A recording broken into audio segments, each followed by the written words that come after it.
एक पुरानी सी जिल्द वाली किताब के पन्ने पलटती उंगलियां शायद किसी बुजुर्ग डायन महिला की थी। सामने जमीन पर बैठे कुछ शैतान के बोने बच्चे उस बुढ़िया से दुखी होकर पूछ रहे थे। फिर आगे क्या हुआ? दोनों को जिंदा ही दफना दिया क्या? सवाल खत्म होते ही गुफा में किसी के आने की आहट सुनाई दी, जिसे सुन बच्चे और सहम गए थे और धुआं बन गायब हो गए। गुफा में शैतान आया था, जिसने गुफा में झांकते हुए बूढ़ी डायन से पूछा, आज फिर बच्चे तुम्हारे पास तो नहीं आए? शैतान की बात का बुढ़िया कोई जवाब नहीं देती और अगले ही पल शैतान खाली हाथ चला जाता है। शैतान के जाते ही सारे बच्चे एक बार फिर धुआं से वापस आ डायन के सामने खड़े थे और आगे की कहानी जानने की जिद कर रहे थे। इस पर बूढ़ी डायन बोली, बच्चों, इस कहानी का अंत मैं खुद लिखूंगी, पर अभी के लिए सब बच्चे अपने अपने घर जाओ। पाताल लोक में छोटे बच्चों का देर शाम को घूमना सुरक्षित नहीं है। बच्चे भी बूढ़ी डायन की बात मान धुआं बनकर गायब हो गए। रात अब अपने उफान पर थी।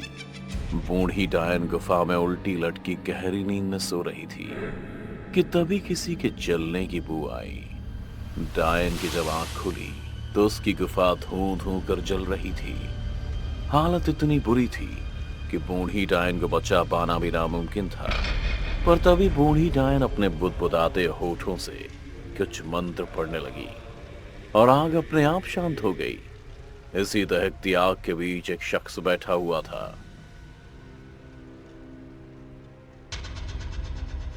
पाताल लोक के बीचों बीच एक लड़का और एक लड़की को प्यार करने के जुर्म की सजा दी जा रही है। लड़का धरती लोक का है और लड़की पाताल लोक की। दोनों लोक के कबीलों के सरदार को यह रिश्ता पसंद नहीं था, इसलिए दोनों को सजाए मौत का ऐलान कर दिया गया। लड़की की मासूमियत देखकर कोई ये नहीं कह सकता कि इंसान नहीं है। दोनों का जुर्म सिद्ध हो चुका था और दोनों को जिंदा ही ताबूत में दफनाया जा रहा था। ये सब देख एक मासूम दिखने वाली बूढ़ी डायन दया की भीख मांग रही थी, मगर कोई भी उसकी बात सुनने को तैयार नहीं था। तभी एक ताबूत में से एक लड़की की आवाज आई, जिस तरह तुम लोगों ने हमें जिंदा दफनाया है, हमें बर्बाद किया, ठीक उसी तरह तुम्हारे इस पाताल लोक का भी अंत हो जाएगा। दरअसल पाताल लोक में सभी भूतों, पिशाचों और गाली शक्तियों से जुड़े हर शख्स का वास हुआ करता था और यहाँ इंसानों के आने की सख्त मनाही थी। लड़की की बात सुन सबका मन खटका जरूर, लेकिन जिंदा दफनाने की बात सब भूत, पिशाच, डायन, चुड़ैल अपने अपने घर चले गए। लेकिन एक शख्स अभी भी सीना ताने अकेला खड़ा था। इस पाताल लोक का राजा शुंभासुर। पाताल लोक के सभी भूत, प्रेत, पिशाच, दैत्य शुंभासुर के नाम से थर थर कांपते थे। शुंभासुर जब पाताल लोक की गलियों से गुजरा करता था तो किसी की मजाल भी नहीं होती थी कि कोई ऊपर नजर उठाकर भी देखे। जिस किसी भी वस्तु या सुंदरी पर शुंभासुर की नजर पड़ जाती, वो उसकी सेवा में हाजिर कर दी जाती। अगर कोई बीच में आनाकानी करता तो उसका सर वहीं धड़ से अलग कर दिया जाता। मगर अब हालात धीरे धीरे बदल रहे थे, क्योंकि इस हादसे के बाद शुंभासुर की नींद तक खराब हो चुकी थी। उसे अक्सर ऐसा लगता जैसे कोई उसकी छाती पर बैठ उसका गला दबा रहा हो, उसे तड़पा तड़पा कर जान से मारने की कोशिश कर रहा हो। रात का पहर, सारा पाताल लोक सोया हुआ है। तभी पाताल लोक की गलियों में एक शख्स शुंभासुर के राजमहल की तरफ चला रहा है। पहरेदारों की गर्दनों को रेतता हुआ दूसरे ही पल वो शख्स शुंभासुर के पास जा पहुंचता है। उसने तुरंत ही अपनी तलवार निकाल शुंभासुर की गर्दन पर रख दी। धारदार चीज को अपनी गर्दन पर महसूस कर शुंभासुर की नींद एक पल में खुल गई। इससे पहले कि शुंभासुर कुछ बोल पाता, वो शख्स शुंभासुर से पूछता है, नैना को कहां दफनाया? बता बता, वरना मैं अभी तेरा सर धड़ से अलग कर दूंगा। पर सुम्भासुर कुछ बोल पाता तभी दरवाजे पर सैकड़ों सैनिक दस्तक दे चुके थे। पर उस शख्स ने सुम्भासुर की गर्दन दबोची और घसीटता हुआ अपने साथ दूर गुफा में उसे ले गया। इधर सारे नगर में हंगामा हो जाता है कि पाताल लोक का सरदार सुम्भासुर का अपहरण हो गया है। इस एक खबर ने पूरे पाताल लोक में रह रहे सारे भूत प्रेत पिशाचों की नींद उड़ा दी थी। पूरे पाताल लोक में चप्पे चप्पे पर सुम्भासुर को तलाशा जा रहा था, पर सुम्भासुर इस वक्त एक गुफा में जंजीरों में जकड़ा हुआ कैद था। अपने खून से लथपथ अपनी जान की भीख मांग रहा था। तभी उस शख्स ने कहा, क्या तूने रहम किया था हम पर? क्या दोष था नैना का जिस मासूम को जिंदा दफना दिया तुम लोगों ने? उसका कसूर यही था ना कि वो पाताल लोक की वासी होते हुए भी उसने इंसान से प्यार किया था, मुझसे प्यार किया था। सुम्भासुर ने पहली बार उस शख्स को गौर से देखा था और देखते ही मुस्कुराने लगा। दुष्ट इंसान की औलाद, तुझे क्या लगता है तू मुझे यहाँ कैद करके बच जाएगा? नहीं, इस बार मैं तुझे जिंदा नहीं दफनाऊंगा, बल्कि तेरे जिस्म से खून का एक एक कतरा निचोड़कर अपने पिशाचों को पिलाऊंगा और तेरा मांस मेरे यहाँ पल रहे आदमखोर को। पर एक बात बता, तू जिंदा कैसे बचा? सुम्भासुर अभी बोल ही रहा था कि तभी वहां वो डायन बुढ़िया आ गई। वो इस तरह सुम्भासुर को घूर कर देखती है जैसे जिंदा चबा जाएगी।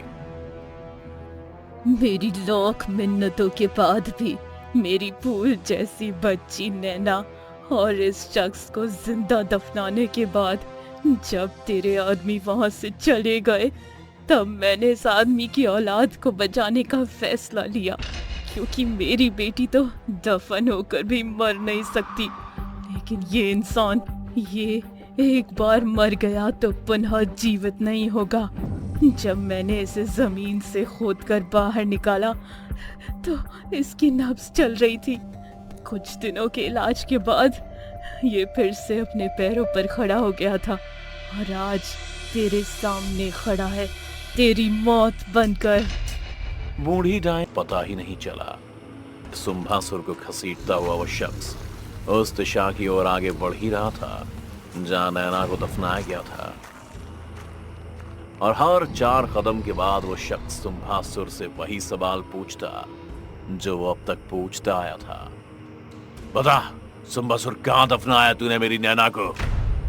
इस पर सुम्भासुर हंसते हुए बोला, बहुत जल्दी है तुझे तेरी नैना से मिलने की, कहे तो फिर से तुझे जिंदा दफना दूं।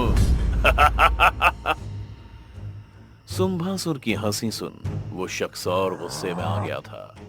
उसने गुस्से में बूढ़ी डायन से कहा, मार क्यों नहीं देते सुम्भासुर को? वैसे भी इसने दूसरों का दुख देने के अलावा किया ही क्या है?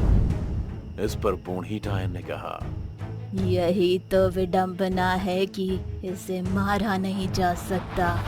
नैना कहाँ है, उसका पता सिर्फ सुम्भासुर ही जानता है। तभी आसमान में काले बादल छा गए, तेज गड़गड़ाहट होने लगी। ऐसा लगता मानो आसमान फट जाएगा। तभी सुम्भासुर और जोर जोर से हंसते हुए बोला, स्वागत है तुम सबका मेरी इस जादुई माया नगरी में। सुम्भासुर के कहते ही सभी बादल भूत प्रेत और पिशाच बन गए। उस शख्स के सामने अब एक पूरी फौज थी जो उसकी जान लेने के लिए कुछ भी कर सकते थे। भूत प्रेत और पिशाचों ने उस शख्स को घेर लिया और अब सुम्भासुर की जंजीरें भी टूट चुकी थीं। सुम्भासुर ने आजाद होते ही अपने भूत प्रेत और पिशाचों को आदेश दे दिया और अगले ही पल सब के सब उस शख्स पर टूट पड़े। कोई उसकी गर्दन से खून चूसता तो कोई उसके पेट के मांस का लोथड़ा नोच कर ले जाता। वो शख्स अब दर्द के मारे छटपटा रहा था, लेकिन बूढ़ी डायन का जादू अभी बाकी था। पर पिशाच तो खुद उसकी जान का दुश्मन बने घूम रहे थे। फिर भी डायन ने खुद को संभाला और सुम्भासुर पर हमला किया। तभी बूढ़ी डायन ने अपना सारा जादू एक बार में इस्तेमाल करने की सोची। उसका जादू इतना ताकतवर था कि मौजूद सभी भूत प्रेत और पिशाच सब एक पल में गायब हो गए। पर सुम्भासुर अभी भी जिंदा था। वो गुस्से में खड़ा बूढ़ी डायन को ही देख रहा था। बहुत जल्दी है तुम्हें नैना के पास जाने की। इतना कहकर सुम्भासुर कुछ मंत्र बुदबुदाने लगा, जिससे अचानक ही एक धुएं का अंबार उठा और उसमें से नैना निकल सबके सामने आ गई। वो जिंदा तो थी, मगर ठीक तरह से ना तो बोल पाती थी और ना चल पाती थी। नैना की हालत देख सभी दंग रह गए थे। नैना को देख उस शख्स की आंखें नम हो गई थी।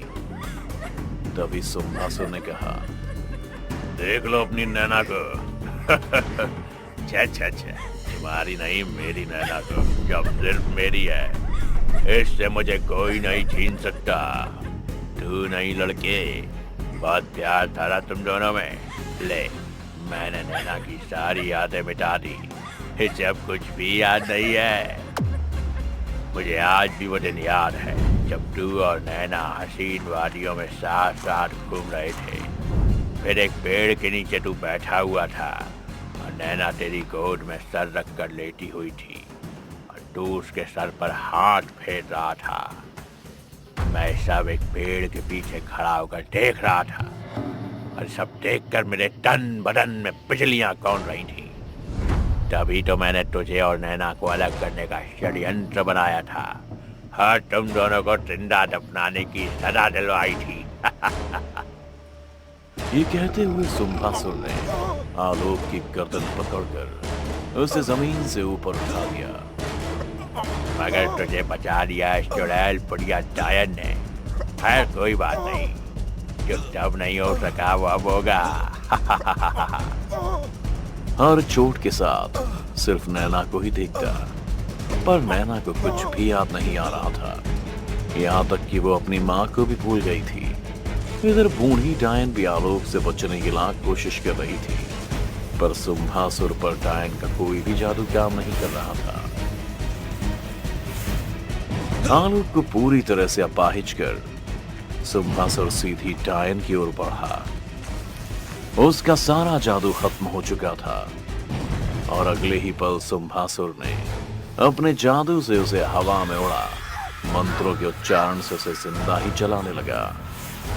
डायन की चीख सुन पूरा पाताल लोक कांप उठा था। इसका सारा काला जादू खत्म हो चुका था। तभी न जाने क्या हुआ, नैना खड़े खड़े कांपने लगी। शायद उसकी मां का बचा कुचा जादू अब नैना में आ चुका था, जिससे अब वो और ज्यादा ताकतवर बन गई थी। उसे ये नहीं पता था कि उसका आलोक से क्या रिश्ता है, लेकिन उसकी चीख सुन नैना के दिल में दर्द उठता था। नैना ने भी अपनी आंखें बंद की और मंत्रों के उच्चारण कर सुम्भासुर को हवा में उठा बारी बारी से उसकी हड्डियां तोड़ने लगी। सुम्भासुर भी अब दर्द में चीखने लगा था। उसे भी तकलीफ होने लगी थी। नैना ने भी उसके साथ वही किया जो सुम्भासुर ने उसकी मां के साथ किया। सुम्भासुर के जिस्म की सारी हड्डियां तोड़ने के बाद नैना ने अपने मंत्रों से उसे हवा में ही जिंदा चला दिया। सुम्भासुर का जिस्म जब जल रहा था, तब उसमें हजारों प्रेत और जिन्न की आत्माएं निकल रही थीं, जिनको काबू में कर वो अपनी शक्तियों को बढ़ाया करता था। इस हादसे के बाद आलोक कभी भी ठीक नहीं हो पाया। वो हमेशा हमेशा के लिए अपाहिज हो चुका था और नैना को भी कभी कुछ याद नहीं आया। पर आज भी दोनों एक दूसरे के साथ रहते हैं, सिर्फ इस भरोसे पे कि दोनों एक दूसरे के लिए ही बने हैं। तो बस इतनी सी ये कहानी। दोस्तों, हमारे रिश्तों में भी कुछ पल की दुनिया आ जाती है, पर इसका मतलब ये नहीं कि हम रिश्ता ही खत्म कर दें। आज की हमारी कहानी में सब कुछ खत्म होने के बाद आलोक और नैना दोनों ने अपने रिश्ते को भरोसा और वक्त दिया। तो अगर आप भी इस कहानी के नैना और आलोक हैं,